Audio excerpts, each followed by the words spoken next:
Assalamualaikum warahmatullahi wabarakatuh. Cara mengejar kebahagiaan akhirat. Mengejar kebahagiaan akhirat adalah pilihan yang harus dilakukan oleh manusia karena tidak ada lagi tempat dan kembali yang paling membahagiakan selain dari akhirat. Sebagaimana perintah Allah bahwa kebahagiaan dunia tidak bisa memberikan kepuasan dan semakin mencarinya malah akan semakin terperdaya oleh mereka. Seharusnya bukan kitalah yang diperbudak nafsu dunia melainkan kita yang menaklukkannya. Untuk itu, berikut adalah cara agar dapat mengejar kebahagiaan akhirat secara umum. Tentunya sebagai umat Islam, sudah menjadi keharusan kita untuk mengoptimalkan dan mengusahakan untuk mendapatkannya. Tunduk pada aturan Allah. Jika kita menginginkan kebahagiaan yang sejati kelak di akhirat, dan menghindari siksa neraka, tentu kita harus mengikuti aturan main yang sudah disiapkan dan diciptakan oleh Allah Subhanahu wa Ta'ala, sebagai pencipta dan pemilik semesta. Manusia tidak bisa menawar ataupun membangkang, karena manusia tidak memiliki saham apapun terhadap adanya kehidupan di alam semesta ini.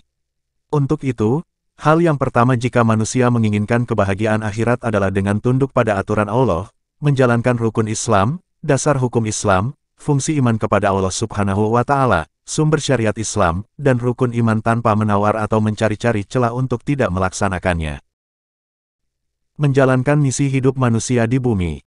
Sebagai makhluk yang diciptakan di bumi, manusia memiliki tujuan dan misinya tersendiri yang sudah ditetapkan oleh Allah Subhanahu wa Ta'ala. Menjadi khalifah fil ardi adalah tujuan hidup yang sudah ditetapkan oleh Allah. Untuk itu, membangun bumi, memakmurkan kehidupan manusia, dan memberi keselamatan juga kesejahteraan tanpa melakukan kerusakan adalah hal yang harus dilakukan oleh manusia.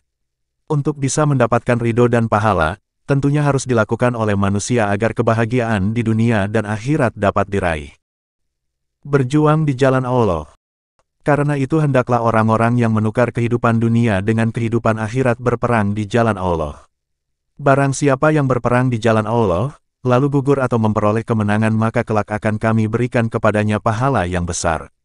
Quran Surat An-Nisa ayat 74.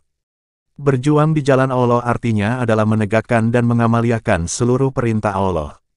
Adapun makna berperang tidak selalu bermakna perang dalam arti fisik.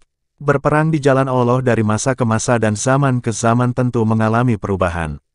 Sedangkan, perintah untuk menegakkan dan melawan mereka yang hendak merusak aturan tersebut tetap akan ada sampai kapanpun. Untuk itu, Allah menjanjikan pahala dan balasan surga bagi mereka yang berjuang dan pereran di jalan Allah. Itulah hal-hal yang harus dilakukan manusia jika ingin mendapatkan kebahagiaan di akhirat. Untuk itu, manusia tidak perlu khawatir jikalau memang di dunia kehidupan ini tidak memuaskan. Memang dunia bukan tempat akhir kehidupan kita. Di dalamnya ada suka dan duka yang silih berganti. Yang manusia bisa lakukan adalah melakukan kebaikan dan Allah tidak akan menzalimi kita. Setiap kebaikan yang kita lakukan akan Allah balas dengan kebaikan pula. Sesungguhnya Allah tidak menganiaya seseorang walaupun sebesar zarah, dan jika ada kebajikan sebesar zarah, niscaya Allah akan melipat gandakannya dan memberikan dari sisinya pahala yang besar. Quran Surat An-Nisa ayat 40.